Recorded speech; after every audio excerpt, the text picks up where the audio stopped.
Hello students, good morning once again. I am Alankar Sinha and today I am here with the administrative law central vigilance commission. आज की lecture series में topic रहेगा केंद्रीय सतर्कता आयोग। बहुत ही important topic है ये। आपके एग्जाम में एक शॉर्ट नोट में भी करके आ सकता है। केंद्रीय सतर्कता आयोग पर एक शॉर्ट नोट लिखिए या सीबीसी पर एक शॉर्ट नोट लिखिए। तो क्या होता है सीबीसी ये समझेंगे।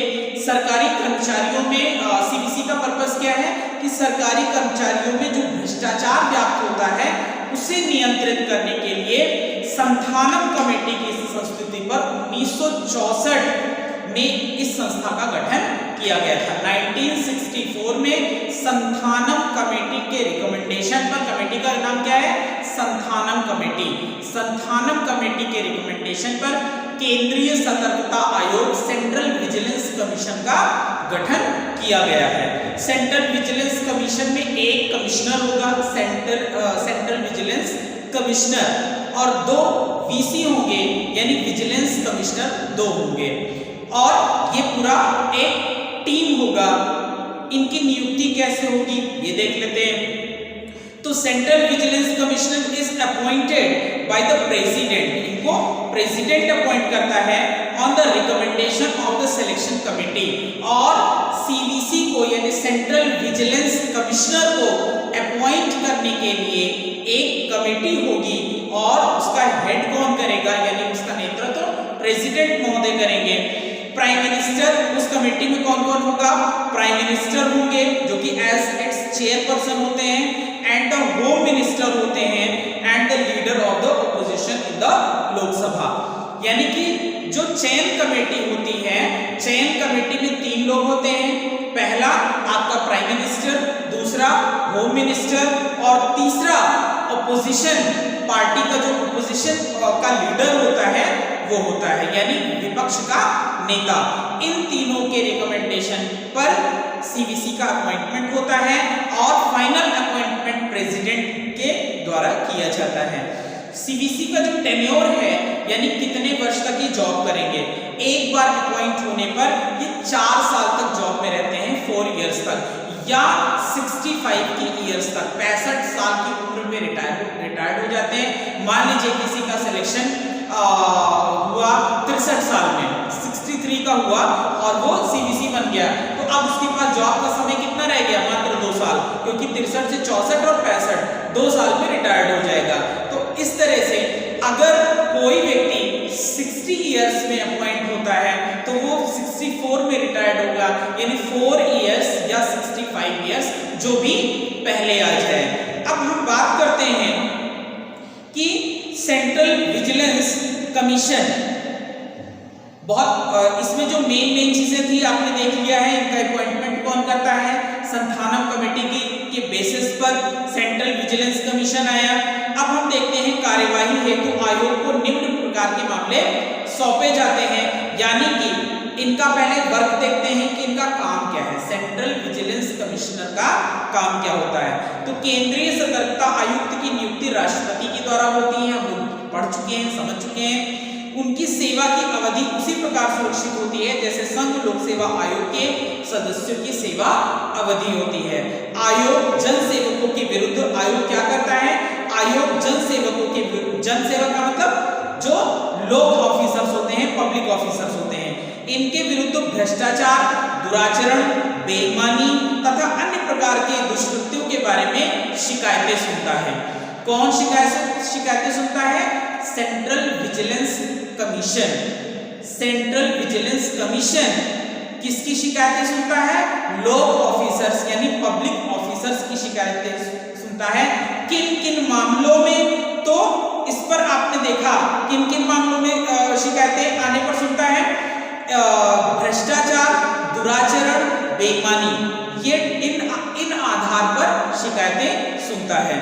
अब देख लेते हैं कि कार्यवाही हेतु आयोग को कुछ मामले सौंपे जाते हैं। वो कौन कौन से मामले हैं, जैसे पहला सीबीआई द्वारा जांच रिपोर्ट जिसमें विभागीय कार्यवाही अंतर्भुक्त होती है, या आयोग या किसी अन्य द्वारा अभियोजन के मामले के निर्देश। दूसरा है मंत्रालय द्वारा अन्वेषण की रिपोर्ट या अनुशासनिक कार्य कार्यवाही के मामलों में या तो आयोग द्वारा या अन्य प्रकार से निर्देशित विषय।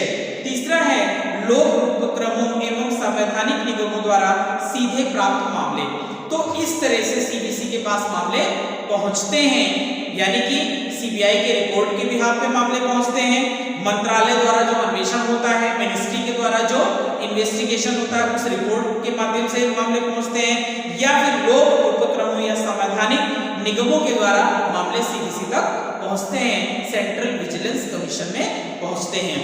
आयोग की प्रभावशीलता यानी कितना इफेक्टिव होगा ये कमीशन, ये किस पर डिपेंड करता है?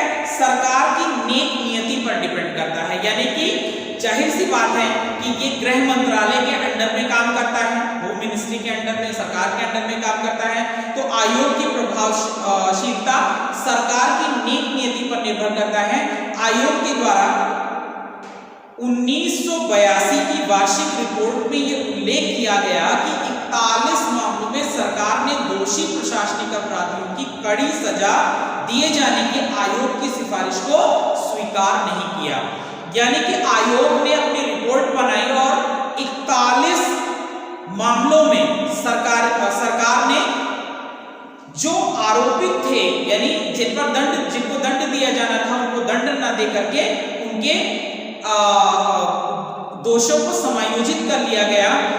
और ये इस प्रकार की घटनाएं जाहिर सी बात है एक दुखद हो जाती है, दुखद घटनाएं हो जाती हैं, डिसअपॉइंट कर देती हैं, क्योंकि इन्वेस्टिगेट करके आरोप लगाने के बाद जब वो साबित हो जाए, साबित होने के बाद भी अगर सरकार दंड के विषय में ना सोचे तो जाहिर सी बात है जो व्यक्ति इन्वेस्टिगेशन करेगा, जो व्यक्ति सिद्ध करेगा ऐसे बेईमानी को या दुराचरण को, कहीं ना कहीं से वो डिसअपॉइंट हो जाएगा। आयोग ने भ्रष्ट उच्च अधिकारियों के लिए समय से पूर्व अवकाश प्राप्त करने का तरीका अपनाए जाने की संस्तुति की। उन्हें पनिश करने की बजाय ये कह दिया कि एक पर्टिकुलर रिटायरमेंट का टाइमिंग होता है, रिटायरमेंट का समय होता है, यानी उससे पहले उनको रिटायर्ड कर दिया गया। आगे इसी टॉपिक में पढ़ते हैं कि केंद्र सरकार ने सरकारी कर्मचारियों में व्याप्त भ्रष्टाचार पर नियंत्रण हेतु 2003 में केंद्रीय सतर्कता आयोग के संबंध में एक अधिनियम पारित किया, जिसके अंतर्गत आयोग के गठन, कार्यों, दायित्वों एवं शक्तियों की विवेचना की गई। इस आयोग की शक्तियां एवं क्षेत्राधिकार केंद्र की कार्यपालिका शक्ति के समान ही विस्तृत होगी। यानी कि केंद्रीय सतर्कता आयोग की जो शक्तियां होंगी वो कार्यपालिका के शक्ति के बराबर होगी।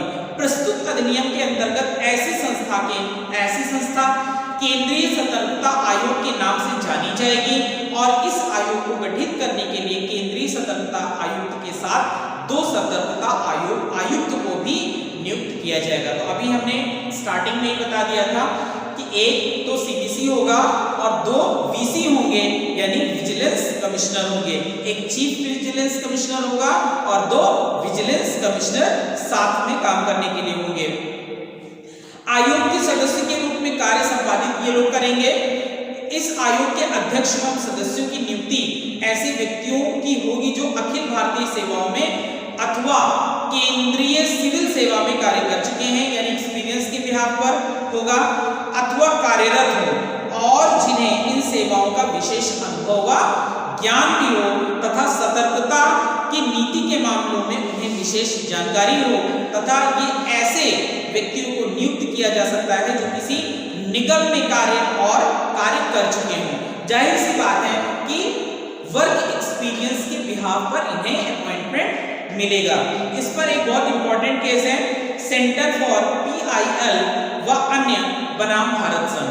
सेंटर फॉर PIL व अन्य बनाम भारत संघ, ये कब का मामला है? 2011 का मामला है। इसमें क्या कहा गया कि उच्चतम न्यायालय ने केंद्रीय सतर्कता आयोग के मुख्य उद्देश्य का उल्लेख करते हुए यह अभिनिर्धारित किया कि इस संस्था का उद्देश्य भ्रष्टाचार की रोकथाम है। इस आयोग का मुख्य उद्देश्य क्या है? भ्रष्टाचार की रोकथाम है। न्यायालय ने इस मामले में यह भी स्पष्ट किया कि जहां तक इस ऐसे सदस्यों को नियुक्त करने के संदर्भ में प्रश्न यह जरूरी नहीं है कि इसके लिए सदस्य वही सदस्य हो सकते हैं जो पूर्व में वरिष्ठ प्रशासनिक अधिकारी रह चुके हों, बल्कि नियुक्ति समिति को यह देखना चाहिए कि इस संस्था में ऐसे सदस्यों को नियुक्त करे जो योग्य व्यक्ति हो और अपने कार्यों का संपादन अच्छे तरीके से कर सके। यानी कि सेंटर फॉर पीआईएल व अन्य बनाम भारत संघ के मामले में उच्चतम न्यायालय ने यह स्पष्ट कर दिया कि इस आयोग का उद्देश्य भ्रष्टाचार का निवारण है। दूसरा, सीवीसी के अपॉइंटमेंट के बारे में बोला कि सीवीसी कोई जरूरी नहीं है, सेंट्रल विजिलेंस कमिश्नर यानी केंद्रीय सतर्कता आयुक्त का गठन कोई आवश्यक नहीं है कि इनकी जो नियुक्ति हो वो वरिष्ठ आईएएस अधिकारी में से हो या वरिष्ठ प्रशासनिक सेवा करने वाले अधिकारियों में से हो, बल्कि ऐसे योग्य व्यक्ति हो जो सतर्कता के विषय में अच्छी जानकारी रखते हों और इस कार्य का संपादन उचित तरीके से और ईमानदारी से कर पाने में सक्षम हो। और वहां नियुक्ति समिति की अनुशंसा में मतभेद हो, जहां नियुक्ति समिति की अनुशंसा में मतभेद हो वहां यह जरूरी नहीं है कि समिति की अनुशंसा स्वीकार किया जाए। मान लीजिए कि जो नियुक्ति समिति है, कौन कौन से लोग हैं इस समिति में? प्रधानमंत्री, गृह मंत्री और साथ में नेता प्रतिपक्ष। अगर इनकी सम्मति नहीं बन पा रही है तो कोई जरूरी नहीं कि इनकी अनुशंसा पर ही अपॉइंटमेंट हो। प्रस्तुत मामले में न्यायालय के समक्ष केंद्रीय सतर्कता आयुक्त की नियुक्ति के संदर्भ में चुनौती दी गई थी, जिसमें यह तर्क उठाया गया था कि यह मामले अधिनियम 2013 के प्रावधानों के विपरीत है। उपरोक्त मामले में उच्चतम न्यायालय ने उपरोक्त याचिका स्वीकार करते हुए ये निर्णित किया कि जहां लोकहित और जनहित के कार्यों के लिए जरूरी है वहां ऐसी नियुक्ति अधिनियम की मंशा के विपरीत की गई है, अर्थात जनहित के कार्यों को दृष्टिगत रखते हुए की गई हो, वहां ऐसी नियुक्ति उचित होगी। यानी कि पर्पस क्या है कि किसी भी नियुक्ति में केंद्रीय सतर्कता आयोग के आयुक्तों की नियुक्ति में ये ध्यान रखा जाना चाहिए कि पब्लिक का इंटरेस्ट कहीं इन्फ्रेंच नहीं होना चाहिए, पब्लिक का हित कहीं बाधित नहीं होना चाहिए। तो इस प्रकार से आपने केंद्रीय सतर्कता आयोग पर एक शॉर्ट नोट देखा, सुना और इस पर कुछ चीजें ऐसी हैं जो अभी मैंने आपको बता भी दिया है, शायद नहीं बताया है तो आप इसे सुन लें कि प्रेजेंट टाइम में केंद्रीय सतर्कता आयुक्त कौन है? मिस्टर संजय कोठारी जी हैं वर्तमान में केंद्रीय सतर्कता आयुक्त। अभी इनका अपॉइंटमेंट हुआ था, लगभग हमें लगता है 2019 में हुआ है। केंद्रीय संजय कोठारी जी का इनकी नियुक्ति जाहिर सी बात है किसने किया है? प्रेसिडेंट महोदय ने किया है। प्रेसिडेंट महोदय ने संजय कोठारी जी की नियुक्ति एज ए सीवीसी किया है। तो आज के वीडियो लेक्चर में इतना ही। अगर कहीं कोई डाउट होता है तो आप कमेंट बॉक्स में अपने डाउट को लिखेंगे और आपके डाउट का सलूशन नेक्स्ट वीडियो लेक्चर में आपको प्रोवाइड किया जाएगा। जो भी वीडियो लेक्चर को प्रॉपर वे में वॉच करेगा, मैं अश्योर कर रहा हूं 70 to 80% उसका रिजल्ट कहीं नहीं गया है। बिना पढ़े हुए आप सिर्फ वीडियो लेक्चर को सुन करके अपना नोट्स अगर बना लेंगे तब भी 70 to 80% LLB में आप मार्क्स गेन कर लेंगे। Thank you so much.